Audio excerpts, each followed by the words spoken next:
Hello everyone, welcome welcome back on my YouTube channel.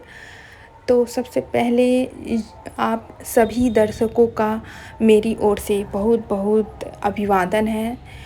आज का जो ब्लॉग है वह है दुर्गा उच्चैठ, जो कि 51 शक्तिपीठों में से एक माना जाता है और यह स्थापित है आपको बिहार के मधुबनी ज़िला में आता है और इसका बेनीपट्टी के पास में ही है। वहीं दुर्गा माता के प्रसिद्ध मंदिर जाने के लिए मैं यहाँ गेट रेडी हो रही हूँ। और उससे कल रात को मतलब बारिश हो गई थी, तो हम लोगों ने सोचा जा पाएंगे या नहीं जा पाएंगे। लेकिन मैं काफ़ी ऐसे, अगर आप जैसे कुछ बारिश हो गई या फिर कुछ भूकंप आ गया या फिर कुछ इस तरीके से हो गया, तो अगर आप इन सब चीज़ों के डर से अगर आप किसी काम को सोचेंगे कि टाल मटोल करेंगे, तो उससे होगा यह कि जो होना है वो तो हो जाएगा, लेकिन आपका काम आगे नहीं बढ़ेगा। तो हम लोगों ने बोला कि मम्मी और पापा बोल रहे थे उत्तर या फिर दक्षिण दिशा से बहुत ही ज़्यादा घटा आई हुई है। तो मैंने बोला कि बरसात तो होगा भी और नहीं भी होगा, लेकिन अगर आप मंदिर जाते हैं तो चले ही जाएंगे। तो बरसात भी हुई और धूप भी आई और हम लोग मंदिर भी चले गए। माता ने हम लोगों को बुला लिया। तो इस मंदिर के विषय में मैंने पुस्तक में भी पढ़ा है, लुसेंट बिहार में इसमें लिखा हुआ है, उच्चैठ स्थान मधुबनी जो लिखा है वो मैं सीधा सीधा बताती हूँ। यहाँ माता काली का एक प्राचीन मंदिर है। इसके संबंध में किंवदंती है कि महाकवि कालिदास द्वारा यहाँ देवी की आराधना की जाती थी। तो ये इतना हिस्सा ही लिखा हुआ है बिहार में पर्यटन वाले चैप्टर में। तो जो किंवदंती है वो कहानी मैंने अपने नाना से सुनी हुई है। और नाना से मैंने सुनी है सबसे पहले तो यूट्यूब वगैरह उतना नाना के समय में यूट्यूब वगैरह मुझे नहीं याद है कि हुआ होगा। मुझे सर्च करना पड़ेगा कि यूट्यूब का टाइमिंग कब आया था यूट्यूब।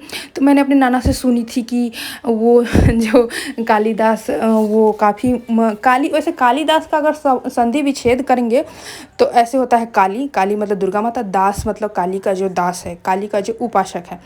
तो वह कोई जो भक्त था, वह मतलब एक हॉस्टल टाइप का, पहले मतलब आश्रम जिसको कहा जाता है, पहले जो ज़माने में जो होता था गुरु के यहाँ जाकर गुरुकुल, तो गुरुकुल में बहुत सारे बच्चे रहते थे। और ये जो कालिदास रहता था वहाँ पर ना वो बर्तन मांजने का, विद्यार्थियों के लिए जो अन्य कार्य होते हैं वो सब शिष्यों के कार्य वह करता था। और वह मन ही मन सोचता था कि काश मैं भी मतलब शिष्य बन के विद्या अध्ययन कर पाता। वह मन में ऐसा सोचा करता था। तो यहाँ जो मंदिर थी, तो नदी के उस पार गुरुकुल रहता था आश्रम और इस पार माता काली का मंदिर रहता था। तो हमेशा वहाँ के जो शिष्य होते थे वो इस मंदिर में आकर के माता काली को शाम को ना दीपक लगाते थे। तो एक दिन बहुत ही ज़्यादा मतलब बाढ़ आ गई थी, तो नदी पूरा जाम हो गया था। तो नियम था कि प्रत्येक शाम को माता काली के यहाँ दीपक जलाना ही है।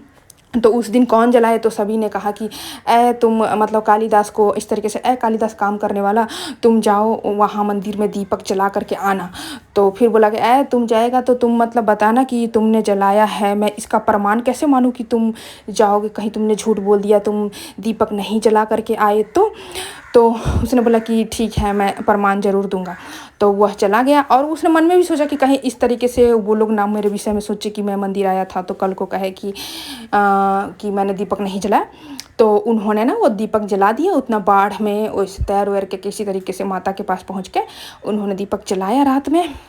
और फिर सोचा कि अगर मैं जाऊंगा तो फिर कैसे कोई जानेगा कि इसने दीपक जलाया था या झूठ तो नहीं बोल रहा था। उन्होंने क्या किया ना, कालिदास ने माता के गाल में ना काला जो कालिक होता है जिससे काजल बनता है, वही कालिक इस तरीके से लगा दिया। तो माता ने ना उसका हाथ पकड़ लिया और माता प्रसन्न हो गई और बोली तुम मुझसे वरदान मांगो। तो वो बोला माता मैं बहुत अज्ञानी हूँ, मैं भी चाहता हूँ कि मैं ज्ञानी बनूँ, मैं पढ़ लिख पाऊँ, मतलब इस तरीके से उसको विद्या के लिए। तो बोला ऐसे किंवदंती की स्टोरी मैंने जिस तरीके से अपने नाना से सुनी है, सेम टू सेम आपको वही स्टोरी मैं आपको सुना रही हूँ। तो उन्होंने माता काली ने बोला कि तुम रात भर में जितनी भी पुस्तकें पलट सको पलट लोगे तो तुम तुमको आ जाएगा उतना विद्या। तो उन्होंने क्या किया, वो गया वो और सारा लाइब्रेरी का सारा बुक वगैरह छू लिया, तो उसको सारा ज्ञान हो। कल सुबह हो करके वो सारे मतलब कि जो विद्यार्थी सब थे, शिष्य सब, उस सबको प्रश्न मिला था, ये प्रश्न याद करना है, ये श्लोक याद करना है। तो उन सब से वह श्लोक याद नहीं हो रहा था, ये बर्तन माँजते माँजते श्लोक सब पढ़ रहा है। तो सब कह रहा अरे ये इसको इस तरीके का श्लोक कैसे आ गया, कैसे। तो उसने सारी बातें बताई कि ऐसे ऐसी की बात है। तो आप लोग सभी जानते हैं कालिदास को कोई नहीं जानता। कालिदास की जो रचना है अभिज्ञान शाकुंतलम, मेघदूतम, और वह अच्छे एक नाटककार है, विश्व प्रसिद्ध है। और ऐसे कहा जाता है कि उन्हें भारत का शेक्सपियर कहा जाता है। लेकिन ऐसे तुलना क्या करे कालिदास स्वयं में, कालिदास इस किसी से तुलना मुझे नहीं करनी चाहिए, मैं ऐसा सोचती हूँ ऐसे। लेकिन ऐसा कहा जाता है कि यह भारत का शेक्सपियर है।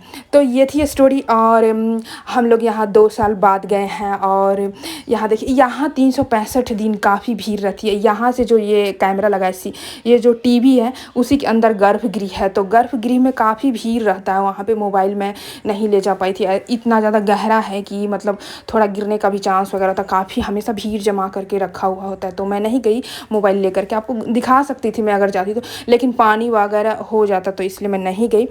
और मेरी वीडियो एंड में आएगी तो मैं आप लोगों को एंड में सब्सक्राइब के लिए कहूँगी। तो उस समय मैं जल्दी में वॉइस ओवर करने लगती हूँ। तो मैं अभी आप लोगों से रिक्वेस्ट करती हूँ कि अभी भी अगर आप मेरे इस वीडियो को देख रहे हैं और मेरी स्टोरी सुन रहे हैं, तो प्लीज़ मेरे चैनल को सब्सक्राइब कीजिए। इससे मुझे मोटिवेशन मिलेगा कि हाँ, लोग मुझे पसंद कर रहे हैं, मुझे इस पर आगे कंटिन्यू करना चाहिए। यह एक प्रेरणा, मुझे आगे एक सीढ़ी मिलेगा ताकि मैं आगे बढ़ूँ।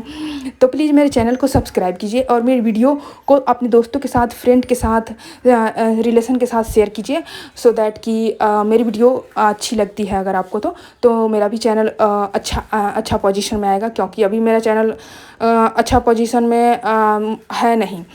तो यहाँ देखिए, क्योंकि ज़्यादा धूप वगैरह थी। और ऐसे अगर जाओ तीर्थ स्थान पे तो थोड़ा सा तो हड़बड़ाहट हो ही जाता है। तो हड़बड़ाहट में ही जैसे तैसे हम लोगों ने पूजा कर लिया।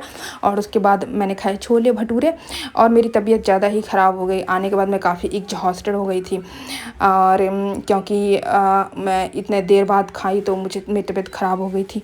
और यहाँ पे पूजा करने के बाद हम लोगों ने यहाँ पे इस शॉप में गए जहाँ पे हम लोगों ने यही वगैरह लाठी वगैरह देखा। उसके बाद हम लोगों का मेले ख़त्म हो गया और हम लोग आ गए। और मेरी वीडियो पसंद आई है तो एक लाइक ज़रूर कर दीजिए, मेरे चैनल को सब्सक्राइब कीजिए। Bye, take care.